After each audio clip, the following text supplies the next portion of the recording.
Boa tarde, né? Boa tarde a todos, boa tarde para você que está assistindo, ou boa noite, ou bom dia, eu não sei. Eu quero começar agradecendo a Daniela pela disponibilidade de estar aqui comigo fazendo essa gravação, porque ontem eu iria fazer um encontro para falar a respeito sobre a filosofia das constelações familiares aplicada no dia a dia, e por conta que acabou a força, está chovendo, acho que no mundo inteiro está chovendo, que não é possível, chuva essa que não para, e eu fiquei sem energia, e eu convidei a Dani agora, hoje de tarde, para fazer essa gravação, para a gente disponibilizar no grupo Encontro Sistêmico. E então eu quero pedir desculpas, né, porque infelizmente, por motivos de força maior, eu não pude honrar esse meu compromisso para fazer a palestra, mas estou aqui hoje com a Daniela, que gentilmente disponibilizou aí um pouco do seu tempo para estar aqui comigo. Lembrando que o grupo sistêmico é um grupo composto por vários terapeutas de várias linhas terapêuticas, onde que semanalmente cada um de nós traz algum tipo de dinâmica, tema, palestra, algum tipo de movimento, exercício sistêmico, meditação, algum assunto relevante aonde que possa nos ajudar para que todos nós tenhamos ali uma tomada de consciência, uma clareza, um pouco de qualidade de vida, de saúde mental. É para isso que nós idealizamos esse grupo, para que gratuitamente, para que eu e você possa ter acesso a todo esse material que é disponibilizado por esses terapeutas, assim como a Dani hoje, inclusive, vai falar sobre o terceiro raio, o raio dos mestres ascensos, hoje vai falar sobre a mestra Rovena, e eu estou aqui hoje falando sobre a filosofia das constelações. Então, muito bem-vinda, Dani, obrigado. Eu gostaria Obrigada. que você se apresentasse. Boa tarde. Gratidão. Obrigada, Marcelo, pelo convite.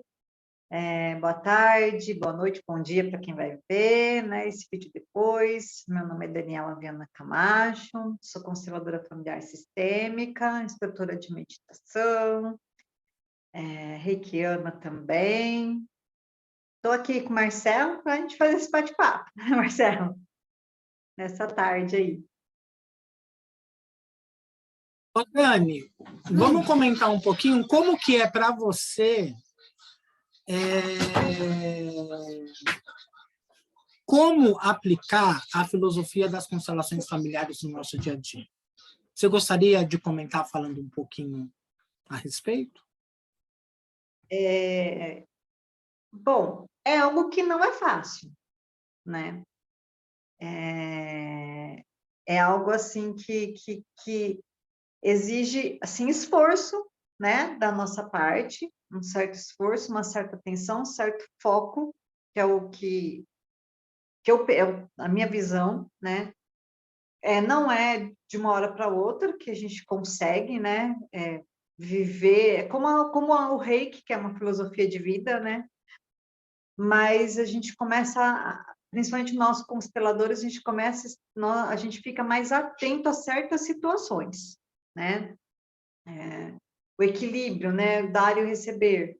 Mesmo sendo constelador no início, a gente ainda não para observar, a gente fica no piloto automático, a gente não observa, né? A gente não consegue sair para fora e se colocar como observador do quanto você está dando, do quanto você está recebendo, como que está esse equilíbrio aí, em relacionamento com o esposo, com o filho, no trabalho, né? Até como consteladores, né, que somos, minha cachorra, Cissa, você já comeu. E assim, é uma prática diária, é de formiguinha e é de atenção, né? É de prestar atenção no que está acontecendo, né? De observar, né? Será que eu estou dando muito? Será que eu estou cansada? Será que eu estou com peso nas costas? Será que eu estou com peso nos braços? Será que eu estou porque eu estou dando muito? Será que eu estou me doando demais e não estou recebendo, né? Então, a prática da constelação, estudar constelação, aos poucos, porque para mim foi difícil, foram 2 anos aí de formação, eu fiz a minha primeira formação em 2021, né? Terminei no final de fiz todo o ano de 2021, então, mesmo ainda, né, nesse ano de 2022, foi difícil, é complicado, porque você vive, a gente vive num piloto automático, a gente vive do jeito que a sociedade quer que a gente vive, e às vezes a gente esquece de olhar, né? Então, é uma questão de se auto-observar, de se olhar, de se, né, de se amar, né? Quanto que eu estou dando, quanto que eu estou recebendo. Quanto que eu estou disposta a dar, quanto estou disposta a receber também. E saber receber. Não só dar e cissa. Não só dar mas também saber receber, né? A minha mãe era uma pessoa que não sabia receber. Todas as vezes que eu comprava um presente para minha mãe, todas, não tinha uma, não estou julgando, não é julgar, eu estou trazendo um exemplo, né? E hoje eu entendo isso, ela não se sentia merecedora, né? Tá tudo bem, era o que ela tinha, como era a vida que era o que ela construiu para ela, né? O mundo que ela construiu para ela, da mente dela. Mas todas as vezes que eu estava presente, ela criticava. Primeira coisa que ela falava, eu não preciso disso, você não precisava, você não precisava se preocupar comigo, não precisa se preocupar comigo. Ah, eu não mereço. Era assim, mas a primeira palavra era, não precisava gastar comigo, não precisava olhar para mim, sabe? Ou se não vinha crítica, nossa, mas por que você comprou isso aqui para mim? Aquela cara de nojo, sabe? Assim, ah, mas eu não gosto disso. Tá bom, você não gosta? Tá aqui a nota, troca. Eu vou lá e troco. Não, agora eu também não quero mais, sabe? E ela não sabia receber, mas ela dava tanto, tanto, tanto. Ela era mestre ela era passista de cura no centro espírita. As pessoas procuravam ela para receber passe. Ela cuidava muito bem de mim e do meu irmão, muito bem de a minha mãe tinha um coração, minha mãe é personalidade 2 do Enneagrama, né? Ela catava todo mundo, só que a hora que alguém ia dar alguma coisa para ela, não sabia receber. Ela só foi permitir receber carinho, cuidado, quando ela ficou doente. Quando ela caiu de cama. Aí ela se permitiu, ela teve que se permitir receber. Mas até então, não. Né? E o que aconteceu? Que eu acredito um pouco também.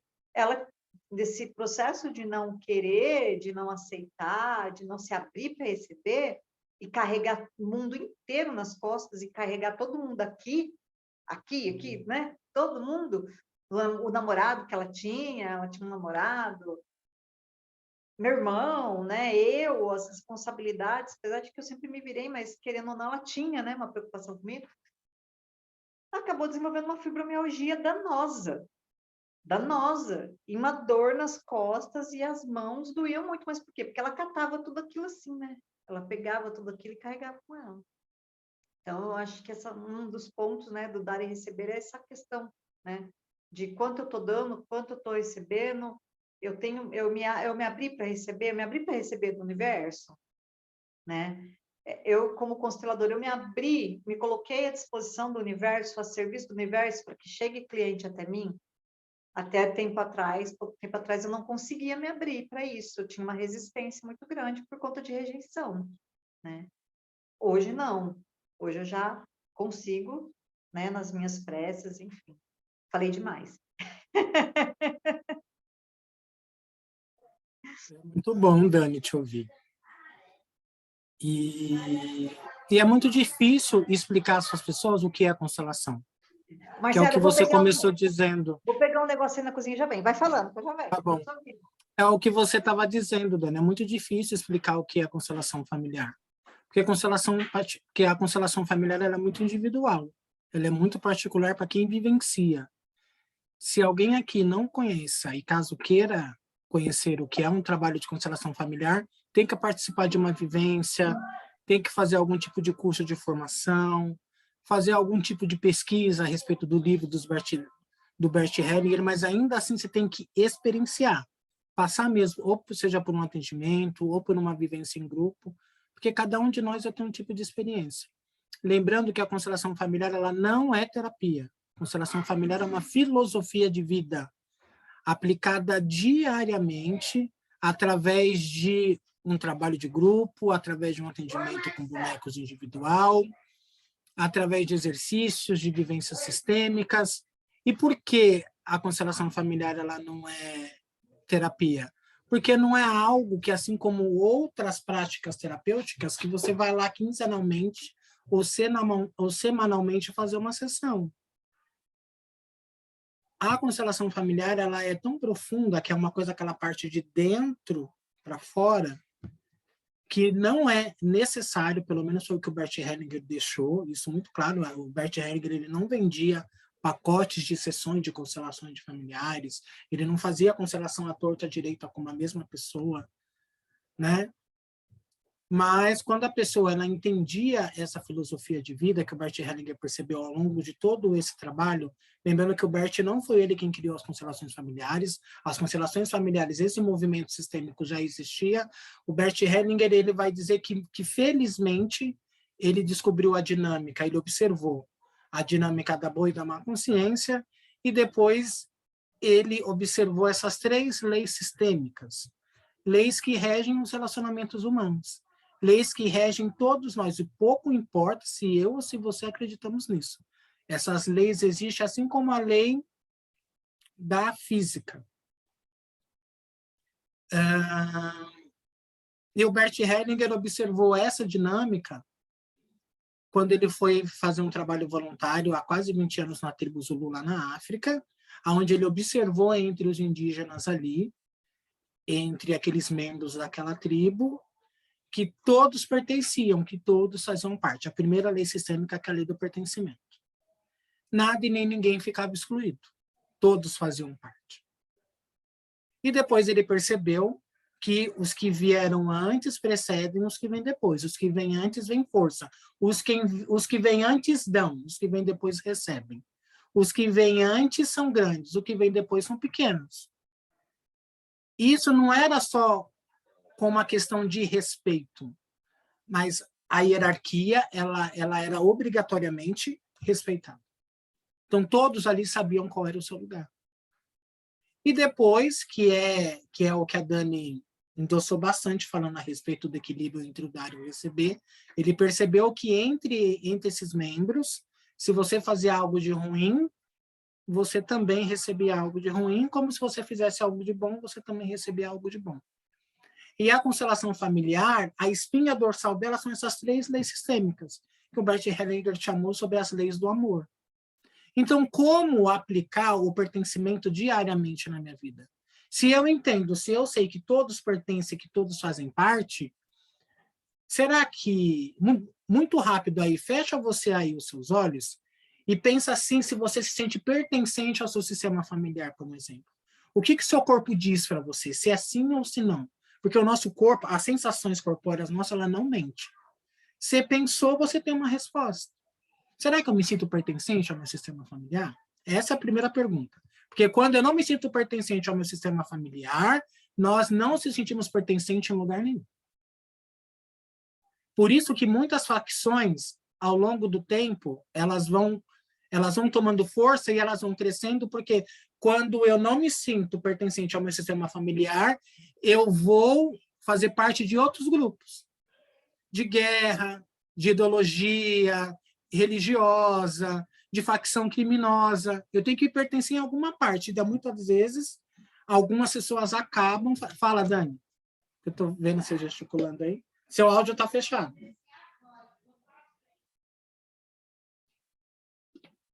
Posso dar um exemplo da parte do pertencimento? No bate-papo? Claro, fica à vontade. Eu acho que vai ajudar o pessoal na hora de ver. Você sabe que, quando você falou fecha o olho, né, dessa técnica, você sabe que, depois que eu conheci a constelação, eu percebi que eu não me sentia pertencente ao meu sistema familiar. Sabe por quê?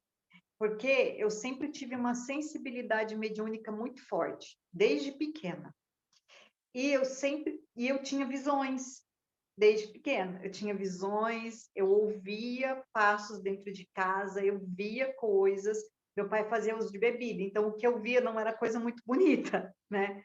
O que eu ouvia também não era coisas muito bonitas, tanto é que até 15 anos de idade era muito difícil eu conseguir dormir sozinha. Eu tinha que levar meu colchão para o quarto da minha mãe e colocar no chão do lado da cama, ou ela tinha que dormir comigo, ou meu pai tinha que dormir na cama, na outra cama do lado da minha, alguém tinha que dormir comigo, ou meu irmão tinha que sair do quarto dele e vir dormir comigo. Eu não conseguia dormir sozinha. Eu sempre tinha a sensação que tinha alguém embaixo da minha cama, né? E eu me sentia diferente, porque ninguém da minha família tinha, né? A minha tia, a irmã da minha mãe, tinha, mas não se falava muito, né? Porque era uma família muito católica e tal. Mas minha tia também tinha algumas questões de sensibilidade. Mas a minha, na minha época, né, 74, na faixa de... Meu irmão nasceu em 80, mais ou menos foi 83, 84, que eu comecei a vir desenvolver essas questões, né, ter essas visões, tal. E meu pai católico, minha mãe católica, família toda católica. Então, assim, tipo, essa menina tá louca, essa menina tem problema. Então, eu escutei muito isso. Tanto é que eles me levaram para vários hospitais. Eu fiquei de quantos anos? Acho que eu tinha seis, vamos supor, dos 9 anos aproximadamente, de 7 a 9 anos de idade, até mais, em hospitais, porque os meus pais achavam que o que acontecia comigo era físico, e era também, porque eu tinha muito enjoo, tinha muita dor de cabeça. Eles me viraram do avesso, me botaram no hospital em São Paulo, me fizeram eletro, fizeram um monte de coisa, tipo, essa menina tem alguma coisa ruim, essa menina tem uma doença ruim. Então, eu sempre me senti assim, diferente. E assim era dentro de casa, em grupos de amigos, e o que você falou é muito interessante, que realmente quando a gente não tem,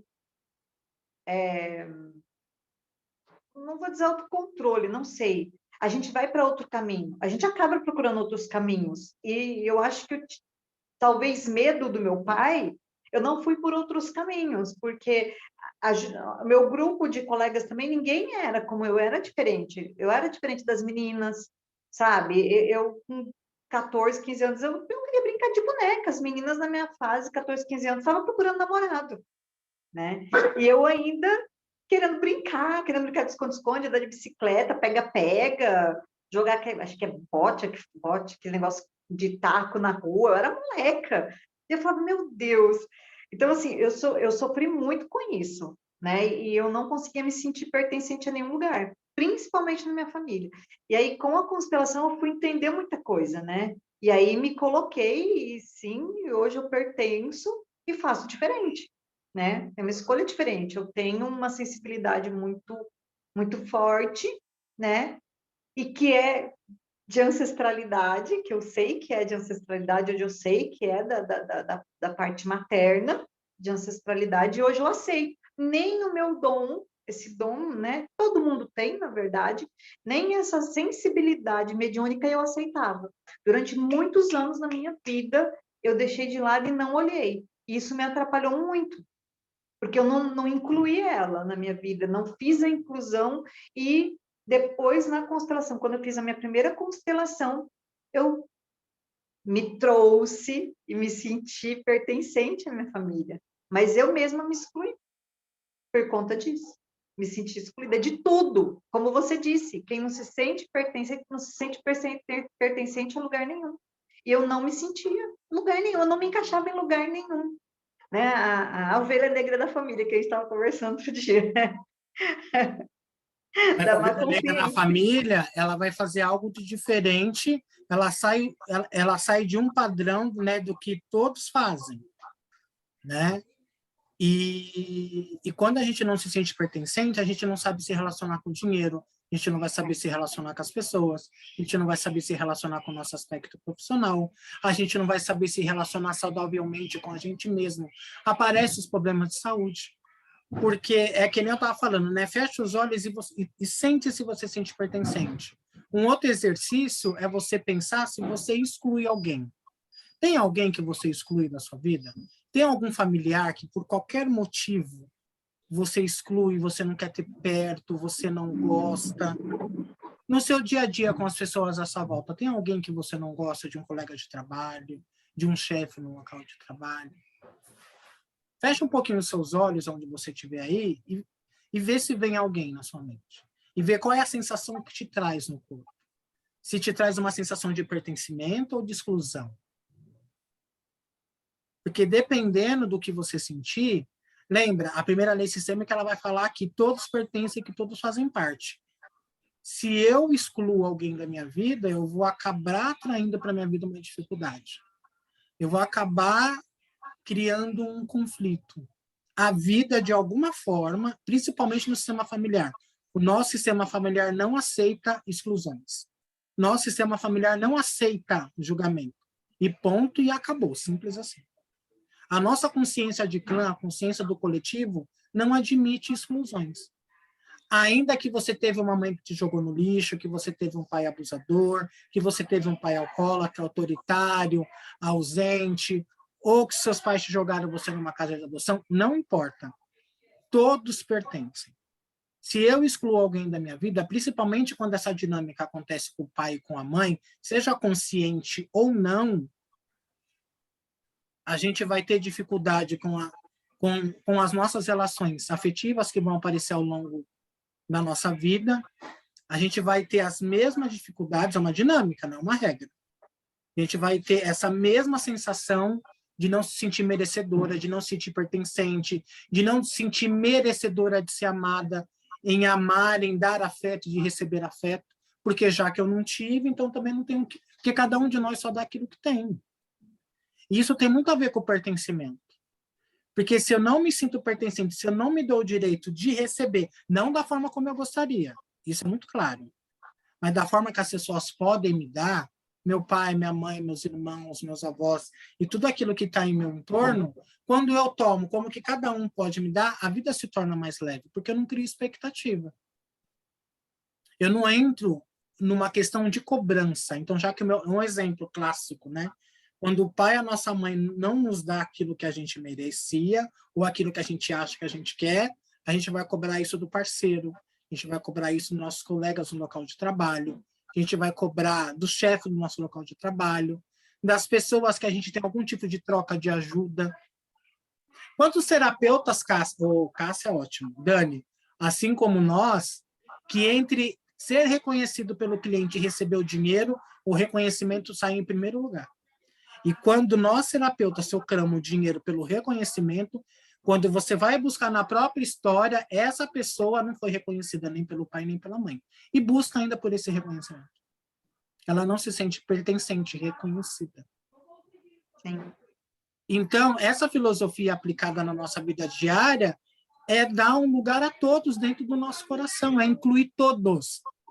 Eu não posso não concordar, aceitar com o que o outro faz, mas minimamente eu posso olhar que aquela pessoa com dignidade e respeito, onde ela possa dar conta do próprio destino. Se eu acho que ela está optando, escolhendo por um caminho, que ela vai se ferrar lá na frente. É escolha, isso é dela, isso não é comigo. Então, o pertencimento, ele vai falar de aceitação. Você se aceita do jeito que você é? Quando você se olha no espelho sem roupa, você gosta daquilo que você vê? Marcelo, Você se aceita? Você se ama? posso trazer outro exemplo? Pode trazer. Outro exemplo. Você sabe que eu não me há muitos anos atrás, sabe? 2000 e até 2000 e é muito louco esse exemplo. Até 2009 aproximadamente. Eu tinha problema com os meus seios. Nossa, eu falava, um dia vou juntar dinheiro e vou botar silicone. E assim, eu não conseguia me olhar no espelho. Eu não me aceitava. Eu não me aceitava tanto que eu estava morando lá no Rio de Janeiro. Olha que coisa louca. Eu estava morando lá no Rio de Janeiro, longe da minha família, eu e o Kleber, só nós dois, longe de tudo, né? Estava lá só para trabalhar. E aí eu fui fazer consulta de rotina no médico e o Kleber percebeu na minha mama um nódulo e ele falou, ó, vai ver isso. Aproveita que você vai fazer consulta de rotina e vai ver isso. Ah, eu sempre tive isso. Ele, vai ver isso. Tá bom, aí fui. Marcelo, eu levei um susto tão grande na minha vida, resumindo a história, que eu fiz até biópsia. Eu tive que fazer biópsia, eu tive que fazer coleta, aquele exame horrível, doloroso, péssimo. E o dia que eu cheguei, primeiro que eu fiz a mamografia, quando eu cheguei na médica, na ginecologista, que ela olhou, a primeira pergunta, ela olhou assim para mim, ela falou, eu não tinha visto o resultado. Ela falou assim para mim, tem alguém na sua família com câncer de mama? Eu falei, por quê, doutora? Eu estava com 33 anos de idade, 32, uma coisa assim. Ela olhou assim para mim, ela falou, nossa, que dó de você tão nova já, tá tendo que passar por isso. Eu falei, eu tô com câncer? Ela falou, nós vamos ver na biópsia. A minha perna, assim, amoleceu, eu perdi o rumo, eu fiquei sem chão. E aí eu fui para a biópsia e, graças a Deus, só deu microcalcificação, mas foi bem sério, né? De ficar acompanhando. E a partir dali, eu jurei para mim mesma que nunca mais eu ia fazer nada no meu corpo, colocar nada no meu corpo que não fosse da vontade de Deus, sabe? E passei a me amar tanto e me aceitar tanto, porque assim,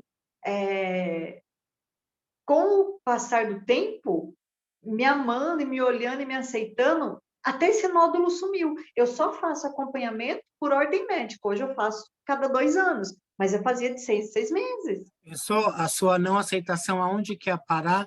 De Olha onde repente, que ela ia você parar. poderia ter arrancado as duas mamas e você se Exatamente, olhar num espelho sem os dois seios. exatamente. Que nem eu até falo, eu gosto da minha pele, eu gosto do meu rosto, tenho 48 anos, tá. Procedimento eu faria? Faria.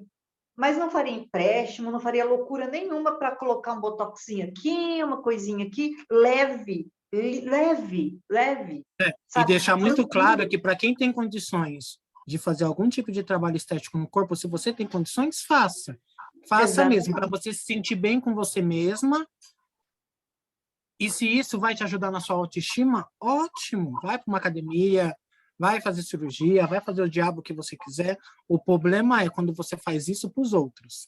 Se quer É, fazer, faça pela pra alegria em se dar você. para você, em você se olhar no espelho e você se amar cada vez mais. Isso é um ponto. Agora, Exatamente. fazer para buscar a aprovação do outro, para que a todo momento, a, a cada mexida no corpo que você faz é para agradar o outro, é para receber algum tipo de reconhecimento, elogio, e você por dentro você continua vazia, vai para terapia antes de mexer no corpo.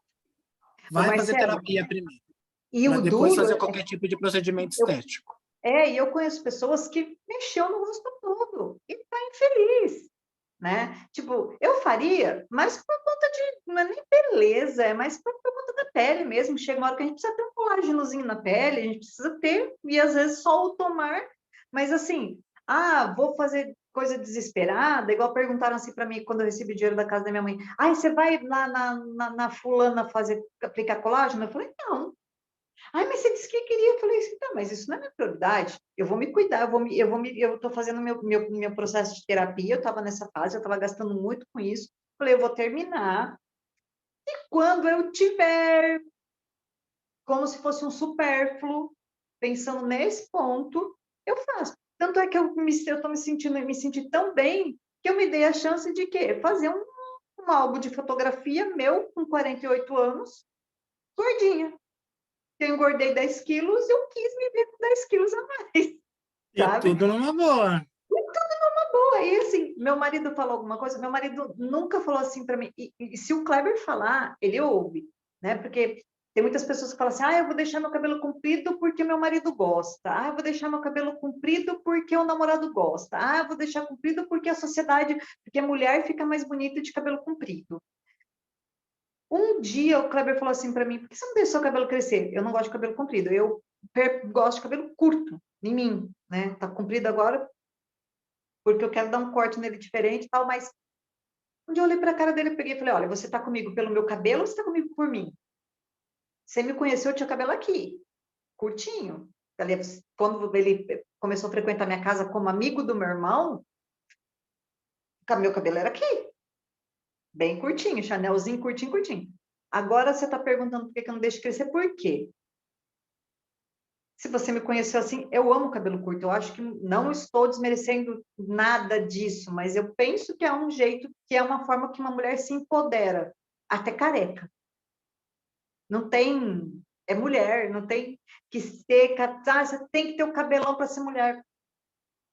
Imagina, você tem que ter peitão para ser mulher. Gente, sabe? Para se encaixar no quê? No que a sociedade traz, sabe? Isso Então, dá um assunto para uma live, para uma tarde dá, toda. dá. Então, assim, Por essa questão da gente se amar mesmo, né, Marcelo? De aceitação, o pertencimento. Eu só me sinto pertencente quando eu me aceito, quando eu posso aceitar o outro. O é, pertencimento, ele parte de uma aceitação. Sem aceitação não tem pertencimento. sim, Que como que eu posso fazer com que o outro se sinta pertencente, sendo que eu não aceito ele do jeito que ele é, do jeito que ele quer viver, do jeito que ele quer que ele faça o que ele quer na vida dele? Não tem pertencimento sem aceitação. sim, Então, a filosofia do pertencimento é justamente que nós consigamos minimamente nos aceitar como a gente é, nos amar como nós somos e aceitar o outro do jeito que ele possa ser e do jeito que ele possa ser e quiser viver. Quando nós aceitamos o outro do jeito que ele é, do jeito que ele possa ser, não como eu gostaria, mas como ele possa ser do jeito dele, onde ele possa ser feliz com as escolhas dele, a gente dá a oportunidade dessas pessoas serem cada vez melhor, assim como nós também. sim, Então, essa filosofia aplicada diariamente na nossa vida, ela vai dizer que o quê? Que eu posso incluir a todos no coração. Que eu posso dizer sim para todo mundo, do jeito que essas pessoas do jeito que elas são, do jeito que elas queiram viver. O pertencimento, essa filosofia, eu vou entender que eu me sinto pertencente em toda parte, em qualquer lugar. Eu jamais vou me sentir excluído quando eu estou bem comigo mesmo e quando eu posso me dar a oportunidade do outro de me aceitar o tão quanto eu posso aceitar o outro também. E quando a gente tem essa consciência, essa clareza do pertencimento, a gente não fica emaranhado na vida, a gente não cria dificuldades. Mas tudo isso, nós precisamos primeiro revisitar a nossa história, fazer as pazes com o nosso pai e com a nossa mãe. Porque quem não aceita pai e mãe não aceita a si mesmo e automaticamente não vai se sentir pertencente a lugar nenhum.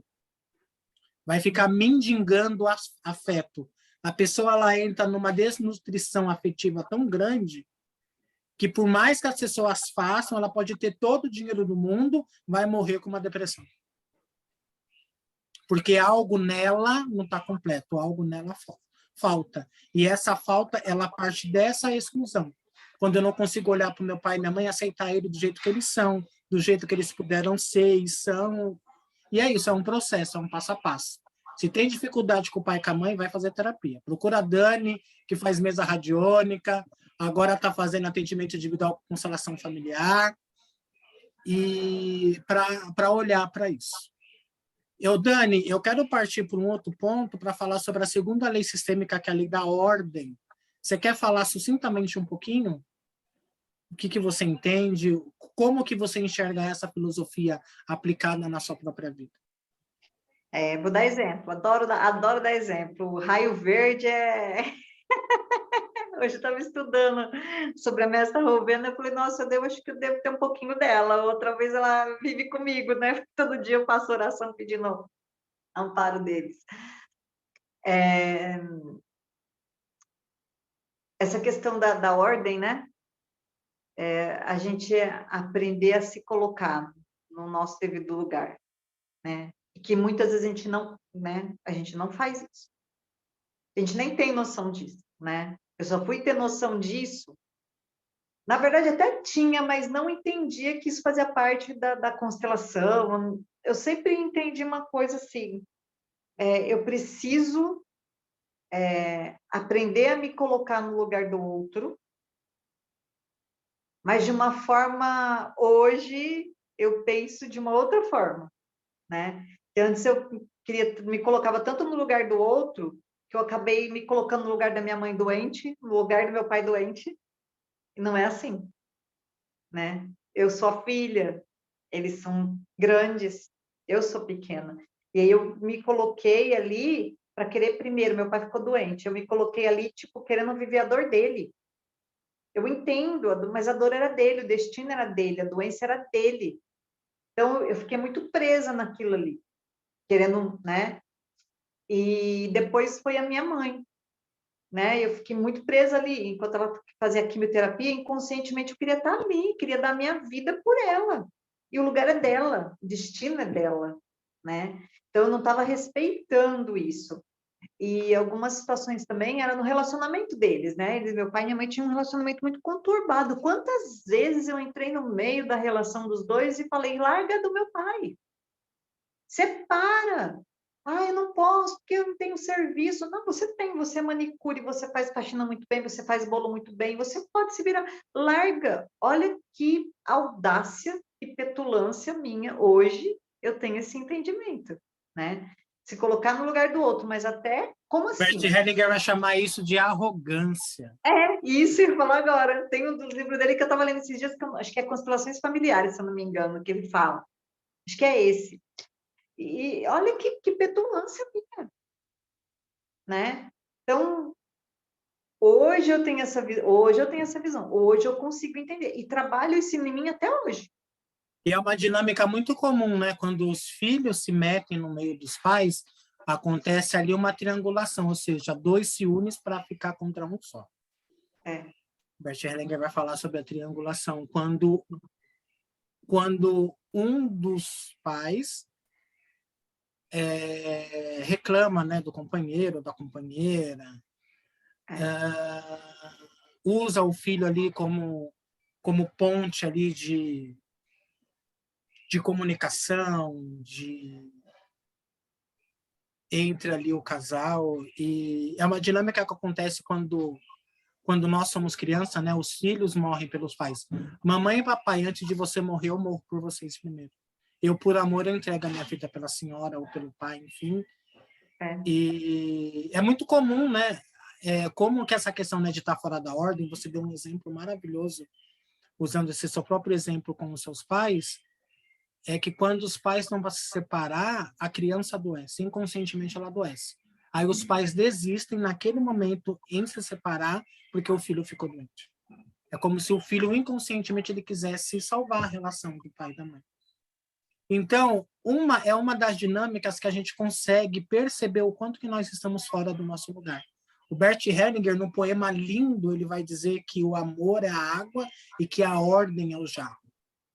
E esse amor ele só pode ser distribuído com ordem. Cada qual com a sua porção. Cada qual no seu devido lugar. Então, é um outro exercício também, né? Fecha aí os seus olhos onde você se encontra e perceba se você está no lugar certo no mundo. E vê o que o seu corpo responde, se esse sim ou se esse não. Uma outra pergunta se você está no lugar certo no seu sistema familiar. Eu me encontro no meu lugar ou eu estou fora dele? E como que eu me encontro fora dele? Como que eu sei que eu estou fora do meu lugar? Esse exemplo que a Daniela trouxe é um. Quando eu julgo meu pai e a minha mãe, quando eu quero determinar regras, né? Como o palpiteiro dá um bom conselho, mãe, larga do meu pai, você pode viver sozinha. E a mãe não quer. A mãe, ao longo do tempo, ela vai dando várias desculpas, né? Eu não tenho serviço, por enquanto, eu não tenho trabalho, eu tenho que conviver com ele ainda. Mas no fundo, ela queria? Talvez não, a gente não sabe. Sim. Porque a gente é exímio, né, em determinar aquilo que seja bom para o outro. Apontar o dedo e falar, faça isso e fala aquilo lá. Mas dificilmente a gente pergunta para o outro, o que você quer para a sua vida? O que você quer fazer? Como que você quer viver a partir de hoje? Tá bom para você viver essa situação que você está com fulano? Porque quem reclama não quer resolver, quem reclama quer aliados. Que quem quer resolver vai embora de casa, por um exemplo. Larga aquele marido. Quantas mulheres não fazem isso? Não aguenta o marido, ou ela põe ele para fora ou ela vai embora. Ela resolve. Ela não fica no meio do mundo. Fala mal desse marido para todo mundo, mas está lá 30 anos convivendo com ele. Ela quer resolver? Não, ela quer só reclamar. Quer aliado. Quer que alguém olhe para ela e fale, ai, coitadinha de você. E no nosso serviço isso também acontece. Chega eu, uma empresa tem 100 anos. Aí chega eu, ovelhinha colorida, ontem, e eu me acho que eu sou melhor do que os meus chefes lá dentro. Eu acho que eu sou muito mais melhor que eles. Inclusive, eu acho que eu deveria ainda de ganhar mais que eles, porque eu tenho mais estudo, porque eu tenho mais trocentas coisas e aquela pessoa que está ali há 30 anos, mas ela chegou primeiro. Ele já está lá há 30 anos antes de eu entrar. Então, os que vêm antes têm força, os que vêm antes precedem os que vêm depois. E isso no nosso sistema familiar, quando isso não é claro, que está todo mundo fora do lugar, a gente fica emaranhado. Porque como que eu percebo que eu também estou fora da ordem, Dani? Quando eu quero resolver problemas que são dos outros. Essa questão que você trouxe, quando você quis resolver o problema da sua mamãe, larga dele. Larga ele que eu até sustento, eu te ajudo. Nós duas vivemos muito bem sozinha. Eu acredito que você tenha falado isso. Com certeza. Eu já trabalhava na época já. Então, eu estou fora da ordem quando eu quero resolver os problemas dos outros. Quando eu tomo para mim pesos que são desnecessários para a minha vida. Eu estou fora do meu lugar quando eu dou palpite, quando eu julgo, quando eu falo, quando eu critico, quando eu aponto o dedo. E isso é estar fora do lugar. Quando eu quero trilhar um caminho profissional na minha vida, que eu não respeito o tempo, eu vou atropelando tudo e a todos. Na ânsia de subir, de crescer na vida, e nem tudo acontece dessa forma. Porque se eu não respeitar os que vieram antes, se eu não respeitar essas pessoas que estão muito mais a tempo nessa empresa do que eu, não vai dar certo. A nossa vida não funciona. A gente não pode ser feliz em dor, em galho de dor alheia. A gente não pode construir um ninho de felicidade passando por cima dos outros, julgando as pessoas, criticando, falando mal, maldizendo o pai e a mãe. Quando eu não olho para o meu parceiro com respeito, eu sou casado e eu trato meu marido como filho. Ou eu trato a minha esposa como filha, eu estou fora do lugar, eu deixo de ser marido para virar pai e mãe dela ou dele. Eu estou fora do meu lugar. Aí a sexualidade do casal some. Some a sexualidade, porque aquilo se paratrializa. Acabou a relação de casal. Não tem tesão, não tem sexualidade, não tem erotismo, não tem sensualidade. Porque eu me coloquei num outro patamar que não é meu lugar. Eu não tenho que ser mãe. Eu tenho que ser esposa ou ser esposo. Ser pai do meu companheiro não dá. Você complementaria com mais alguma coisa? Acho que ficou claro. Então, a filosofia aplicada na ordem é eu saber qual é o meu lugar na vida. Qual é o lugar que eu ocupo no meu sistema familiar? Qual é o lugar que eu ocupo na vida no sentido meu profissional, financeiro, dentro da minha relação? Não importa se eu estou namorando, se eu estou ficando, se eu sou casado. Qual é o papel que eu assumo perante o meu companheiro? Será que eu olho para esse meu companheiro de igual? Porque se eu acho que eu estou muito acima do meu companheiro, eu também estou fora da ordem. Porque na relação de casal, os dois são iguais. Como em relação entre os irmãos, relação entre os colegas de trabalho. Se eu tenho um chefe, o meu patrão no meu local de trabalho, ele é muito maior do que eu. Que é ele que me contratou e eu presto um serviço. Então, ele é grande e eu sou pequeno.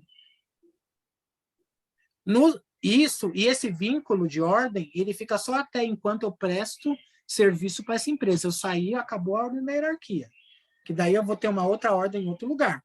Mas no nosso sistema familiar é vitalício. A gente jamais iremos compensar algo tão grandioso que o nosso pai e que a nossa mãe deu, que é a vida. Nunca. A gente jamais iremos compensar algo tão bom, tão maravilhoso, que é essa vida que se faz em mim, que se faz em você. Apesar de eu ter tido um pai que eu não conheci, de eu ter tido um pai que eu nasci através de um estrupo, de eu ter tido um pai que abusou de mim, de eu ter tido um pai que me bateu a vida inteira, não importa. Tudo que é de ruim, a gente pode devolver para essas pessoas. Pai, esse peso todo é seu, não é meu. Mas eu tomo com gratidão essa vida que você me deu e honra tudo isso, eu vou ser feliz. E quando você diz para si mesmo que eu posso ser feliz, eu me dou a oportunidade de ressignificar, de mudar e transformar a minha vida. Fala, Dani. Não, eu teve uma fase do meu casamento que eu estava percebendo que eu estava sendo mãe do Kleber. E assim, eu nem conhecia a constelação, isso foi lá atrás, eu estava percebendo que tinha alguma coisa estranha, sabe? Assim, ele ficava muito na dependência minha, tipo, ai, no mercado, não daquela questão de companhia de junto, mas ai, só ia ser, eu comecei a perceber essa dependência, tá? E aí eu comecei, tudo eu que tinha que escolher, eu que tinha que decidir, aí eu comecei a perceber muito isso, falei, não, isso não tá legal, tem alguma coisa errada aí, peraí. Então eu comecei a delegar as coisas para ele sem ele perceber. Então, o que a gente vai jantar hoje? Ah, você que escolhe. Não, hoje eu não vou escolher, eu não estou com vontade de comer nada, eu não tô sem ideias. Vê você, sabe assim? Então, eu comecei a passar isso sem conhecer a constelação, eu tive essa percepção, né? Tem pessoas que não têm a percepção, ficam no piloto automático, né? E não tem essa percepção. Mas, principalmente depois que eu fiz a primeira constelação, eu me coloquei no lugar de esposa, do lado dele, andando de lado. Tanto é que uma coisa que minha avó sempre falava, minha avó falava assim, marido e mulher não pode dormir brigado, e marido e mulher se discutiu, a mulher não tem que dormir no sofá, nem o marido dormir no sofá. Tem que falar boa noite, tem que dormir, dizer Deus te abençoe. Não, minha avó trazia, ela sempre falava isso, né? Minha mãe às vezes brigava, falava assim, lá, não briga com seu marido, e eu trago isso para mim, né? Não que eu não brigue, a gente tem nossas diferenças, mas eu sempre procuro, na hora, por exemplo, se a gente tem uma discussãozinha boba, eu não gosto que ele saia para o trabalho sem a gente se harmonizar antes, sem a gente conversar, sem a gente voltar a falar. Eu tô com o Kleber desde 2008. A gente nunca ficou um dia sem se falar.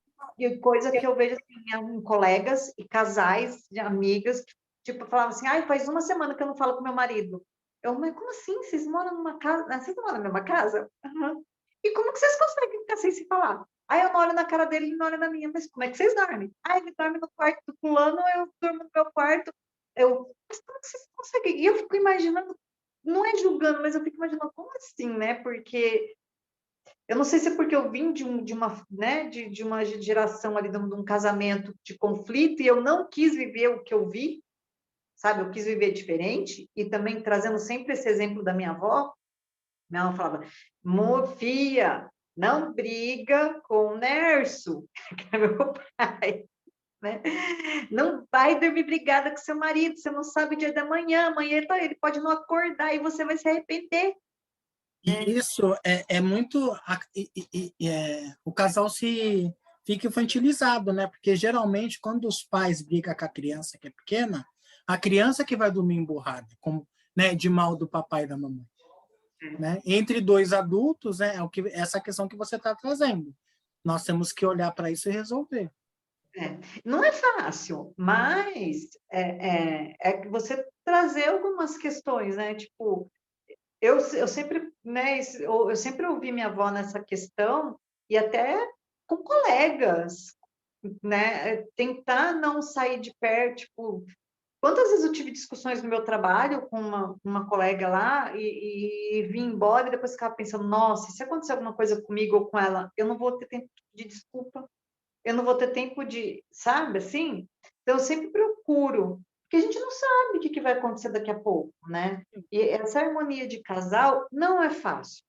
É difícil você saber viver essas diferenças, é difícil sentar com o meu marido e falar, olha, não é fácil, porque o outro também ele não entende, ele não está no mesmo nível de consciência. Então, você tem que sentar e pensar, como eu vou falar? De que jeito que eu vou falar? Agora é a hora de falar também? Não, agora não é hora, está nervoso, então agora não é hora de falar. Eu vou falar, mas eu falo outro momento. Mas eu não vou virar a cara, eu não vou ficar um mês, uma semana, um dia inteiro de cara virada com meu marido.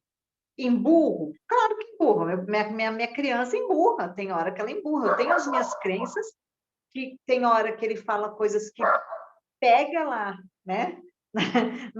Dá aquela cutucada na minha dor, mas opa, quem está dolorido é minha criança, né? Aquilo que está machucado não sou eu. Então, peraí, deixa eu. Aí emburra, depois eu volto, começo a conversar. Então, assim, a gente nunca. O casamento da Daniela é lindo, maravilhoso. Não, a gente tem diferença. Mas eu de 2008 que a gente está junto e a gente já passou por cada perrengue mesmo, financeiro, assim, e a gente nunca, tipo, ficou de cara virada um para o outro. Não quero falar Ô, com você, Dani, nunca. será que a gente consegue falar da lei do equilíbrio de troca em 10 minutinhos? Vamos, rapidinho. É que eu vou trabalhar. Tá, vamos rapidinho. Então, a filosofia aplicada da ordem na nossa vida, no dia a dia, então, se o pertencimento vai falar que eu tenho que acolher a todos e aceitar a todos, então, quando eu aceito o outro, eu vou respeitar o lugar que essa pessoa ocupa na minha vida. Se ela veio antes, ela é maior do que eu. E saber qual é o meu lugar na vida, a postura que eu tenho perante as pessoas, as situações que, que vão aparecendo ao longo da minha existência. E qual é o lugar que eu quero ocupar.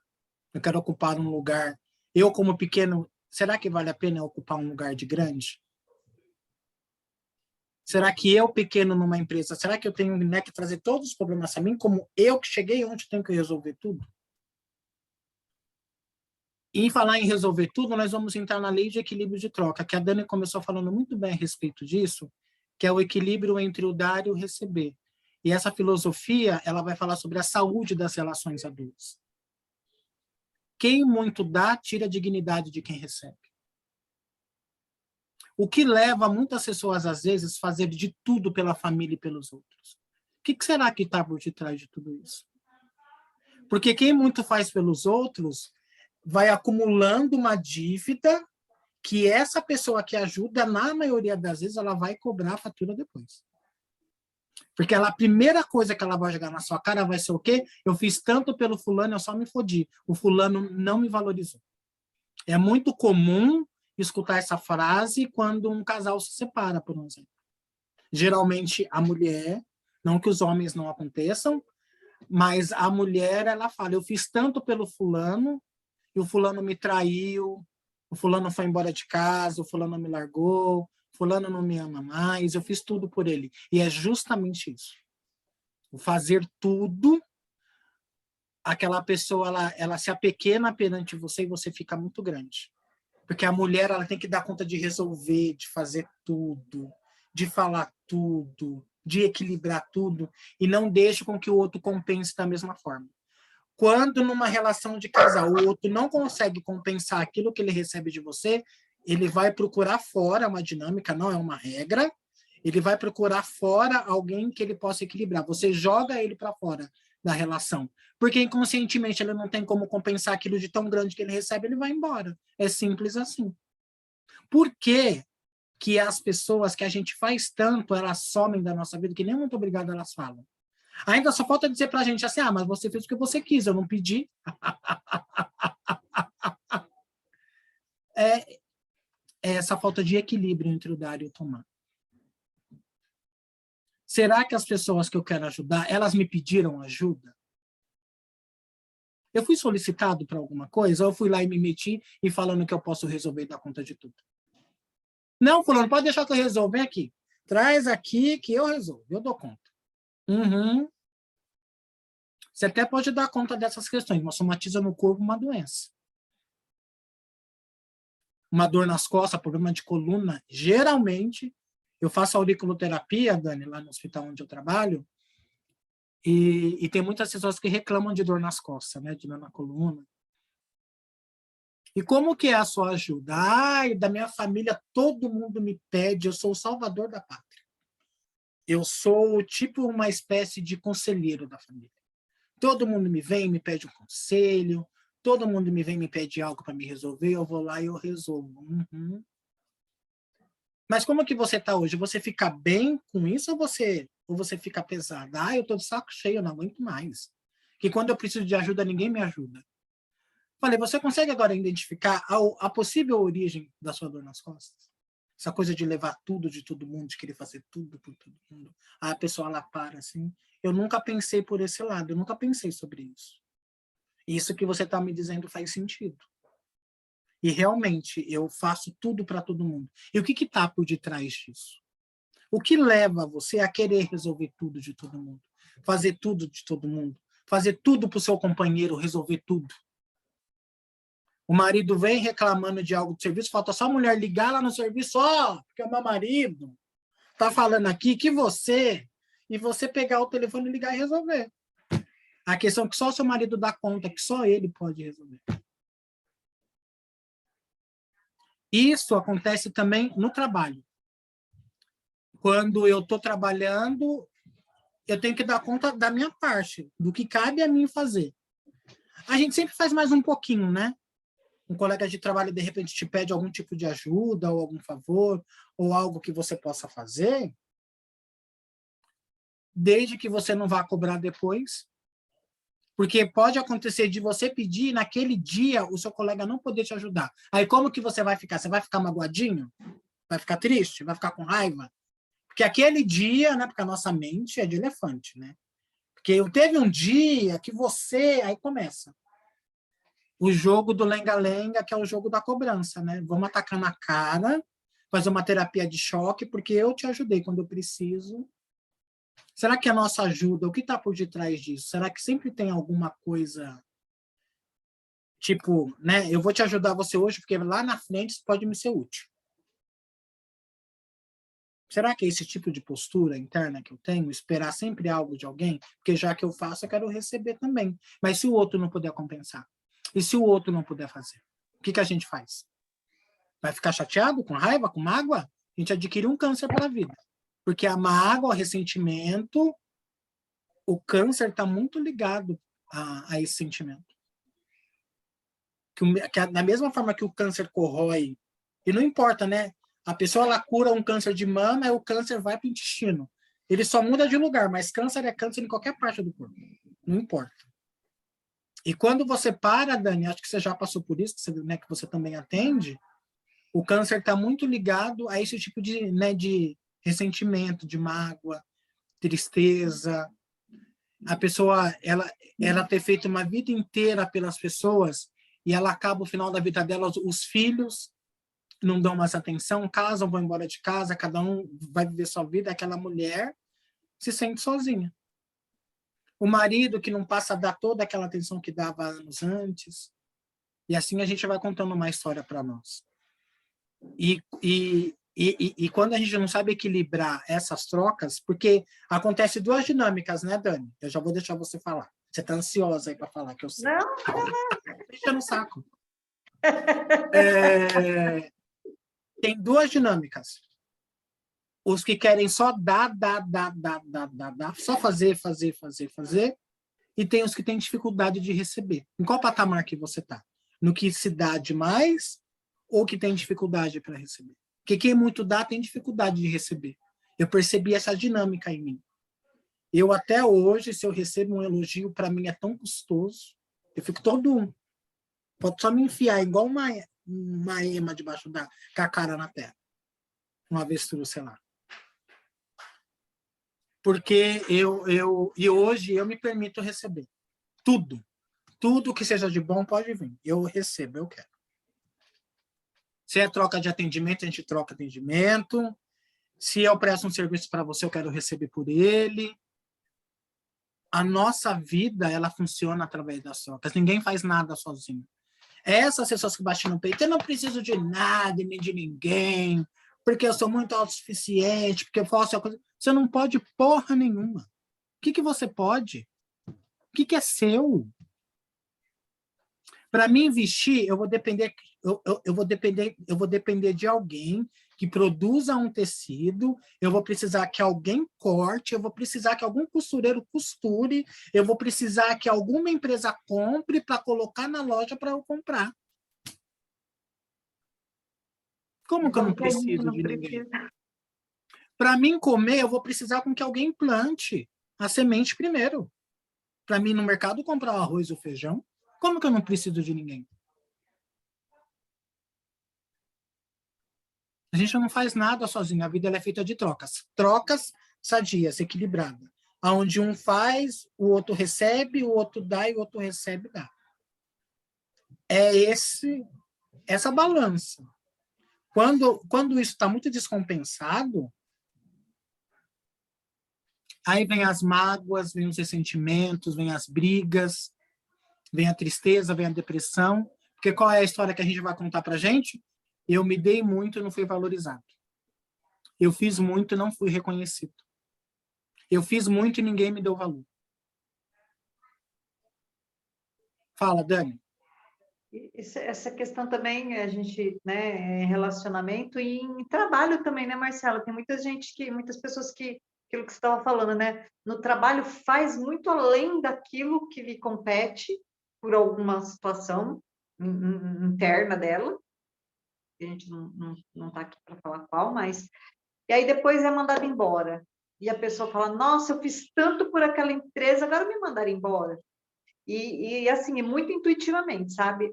Eu já fiz muito por trabalhar em algumas empresas, muito mesmo. Dei o que eu podia, o que eu não podia, em alguns lugares. Depois e a gente cria expectativa, né?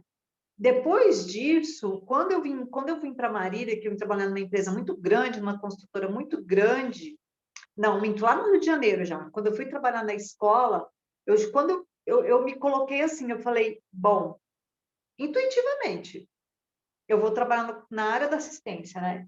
Eu vou trabalhar nessa escola e vou fazer aquilo que me compete. Eu não vou me matar, porque todos os lugares que eu trabalhei lá atrás, eu trabalhei, fiz e ninguém me valorizou. Eu não me sentia, mas era comigo, era eu, Daniela. Mas eu fazia mesmo. Virginiana, que quer fazer tudo muito perfeito. Com ascendente em virgem, ó, Eneagrama, personalidade 8, daqui tudo aqui, para daqui tudo aqui que eu resolvo, aquilo que você falou, dá tudo aqui, que eu carrego, tudo aqui nas costas, né? E é bem a personalidade 8, ele é assim, dá aqui que eu resolvo as porcarias, você não dá conta de resolver, não, eu dou, né? E quando eu fui para a escola, eu falei, eu vou fazer aquilo que me compete. E ponto. E fazia o que estava dentro, eu só fazia avaliação socioeconômica. Quando as irmãs, que era escola católica, né? Eles queriam que eu mudasse, que fizesse uma outra dinâmica de trabalho, me chamaram, fizemos uma reunião, então tá, eu vou fazer aquilo que me compete. Se precisar de mim, estou à disposição, como precisaram algumas vezes para festinhas juninas, essas coisas para ir trabalhar, eu fui, né? Mas tem pessoas que dão um sangue tão grande por uma empresa, esperando, criando uma expectativa, porque eu já fiz isso, e é mandada embora. Ou não é nem mandado embora, a empresa quebra, ou entra outro no lugar, eu vou fazer assim, assim, assim, assim. Vem o chefe, ela e contrata outra pessoa para ser o chefe dela, né? E a pessoa, poxa, eu dei tanto meu sangue por aquilo e eu já escutei, e já escutei isso muito de muitas pessoas, né? Então eu falo assim, na questão organizacional, faça aquilo que te compete, aquilo que você dá conta. Se você não dá conta, não faça. Não faça. Não Porque vai para depois... né, para fazer o bonitinho, para falar que é o perfeito, para ser Porque reconhecido, né? Porque depois, se alguém te mandar embora ou contratar outro, tá, eu tô lá há mais tempo, então eu penso que se eu tô aqui, eu vou entrar para o lugar de chefia. De repente, eles não querem você como chefe, eles vão lá e contratar outro, pronto, aí vem a decepção, aí vem o xingamento, vem a reclamação, né? Então, Que é algo que você criou, porque as nossas expectativas fazem com que a gente também se desequilibra. exatamente. Em visualizar, em achar, sentir. Eu senti que eu ia ser chamado. É, Tá, o seu sentimento não te trouxe nada de concreto. O que tinha de fato de concreto? Nada. Não exatamente. tinha uma possibilidade, não se tinha ali algo possível que você pudesse ser chamado ou não. Nem a ideia foi cogitada, mas você, na sua cabeça doente, você achou Criou, que exatamente. você iria dar conta. Sabe o que eu vi esses dias? Uma palestra do Dr. Sam Storch com uma outra juíza, e eles falando sobre a filosofia das constelações familiares aplicada ao direito. E essa juíza ela estava contando em uma audiência que ela presidiu, dizendo que o reclamante, que quem entrou com ação contra uma determinada empresa, na verdade ele não queria o dinheiro, ele só queria ser reconhecido. Quando ela percebeu isso, que a pessoa que estava representando a empresa, ele falou, né, que que era muito grato por tantos anos que ele trabalhou ali, o quantos anos que ele se dedicou, e que não sei o quê, e que não sei o que mais. Eles saíram de lá de braço dado. Eles saíram de lá com uma possível volta para a empresa. Saíram de lá bem resolvido, porque o que o reclamante queria? Ser reconhecido. Era só, ele não queria o dinheiro. Ele queria que alguém chegasse para ele e falasse: caralho, você foi um funcionário foda, você ajudou a nossa empresa, você foi útil para nós. Nós não temos nada que falar de você, porque você foi um exímio profissional. Era isso que ele queria ouvir. Ele ouviu, acabou o conflito. Saiu de lá resolvido. Eles pagaram lá um valor e entraram ali em comum acordos. Ela falou que eles saíram de lá de braço dado. Reconhecimento. Exatamente. Então, essa questão, né, Marcelo, a gente cria expectativas, a gente cria, né, esse mundo. Então, faça aquilo, a sua parte, aquilo que você está ali para fazer. Não espere. Você dá conta, né? Se não pediu para fazer, não faz. Né? Isso na empresa, em casa. Se a família não te pediu, não faz. Como eu falo, a minha personalidade é uma personalidade 8 do Enneagrama, é uma personalidade muito de pegar, ir lá e resolver, eu tomo a dor de todo mundo, eu tinha muito isso. Hoje, graças a Deus, tanto me olhar, me observar, eu equilibrei essa questão em mim, porque eu tenho, ela é minha personalidade é 8, você tem que equilibrar, né? A hora que eu vejo que eu tô querendo pegar a dor de alguém, opa, volta, não é com você, não é você, o problema não é seu, a culpa não é sua, a responsabilidade não é sua. Tipo, se manque e volte para o seu lugar. Olho para minha criança e falo, olha, a responsabilidade não é sua, você não tem que resolver o problema do seu papai e da sua mamãe, o problema é deles, não tem que resolver nada, não tem que resolver a falta de dinheiro, então você fica aqui, vamos lá pintar um desenho, vamos fazer uma mandala, vamos passear, vamos fazer um tai chi, mas viva a sua vida, né? E é a questão do autoconhecimento, né, Marcelo? Quando a gente se conhece, que nem quando eu fui perceber isso em mim, e eu falo, meu Deus, o quanto eu me machuquei. Quanto eu mesmo me machuquei. Querendo carregar tudo nas costas. Para quê? Para ser reconhecida. Validada, respeitada. Validada, para ser aceita. A única pessoa que tem que se aceitar aqui sou eu mesma. Acabou. Fechou. Ponto. Né? Então, vamos recapitular o que a gente viu até aqui. Então, nós vimos que a lei do pertencimento, essa filosofia, ela vai nos dizer que todos nós fazemos parte, e quando nós passamos a incluir a todos e a todos, nós ficamos bem com nós mesmos e com o outro também. Nós também percebemos que quando nós estamos em ordem com a nossa vida, com o lugar que a gente ocupa no nosso sistema familiar, na sociedade, no âmbito profissional, em toda parte, nós também equilibramos. A gente só tem força na vida quando nós estamos no nosso lugar. Se nós estamos fora do nosso lugar, nós acabamos atraindo conflitos e desequilíbrios na nossa vida, querendo assumir funções, posturas que não são nossas, ou que pelo menos que não deveriam, com que nós tomasse a frente em algumas situações, como por exemplo, resolver a questão do pai e da mãe, de repente, como mãe, você requerer resolver tudo do seu marido e tudo aquilo que a gente disse aqui. E encerrando, falando sobre essa filosofia entre o dar e o tomar, é equilibrar as trocas na nossa vida. É isso que você trouxe, Dani, só fazer aquilo que a gente dá conta. Fazer aquilo que a gente dá conta sem expectativa de nada. Porque o fulano possa ser que ele não possa compensar da mesma forma que a gente gostaria. Ele vai compensar da forma dele. E que a gente possa aceitar da forma como vier. Se for algo de ruim, que a gente tome aquilo como aprendizado para a nossa vida.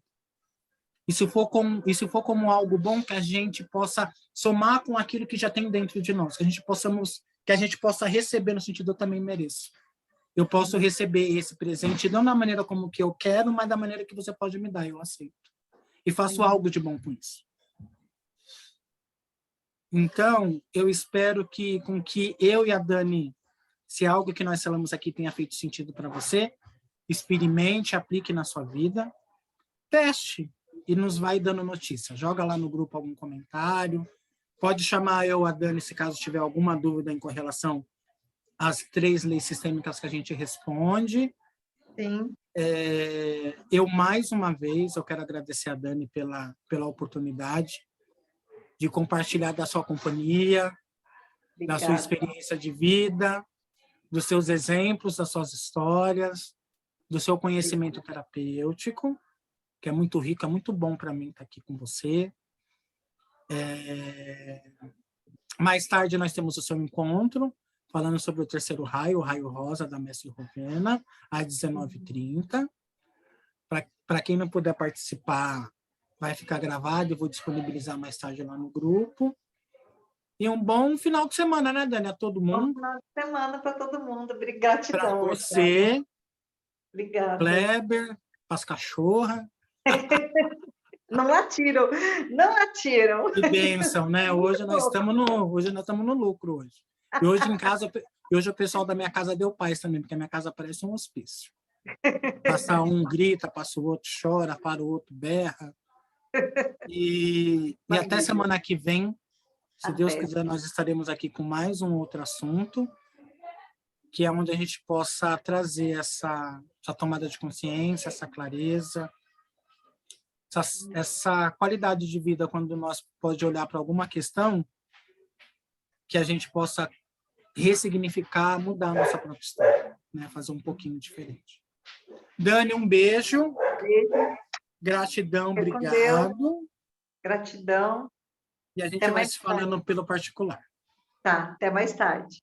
Um beijo, tchau. Beijo, tchau, tchau.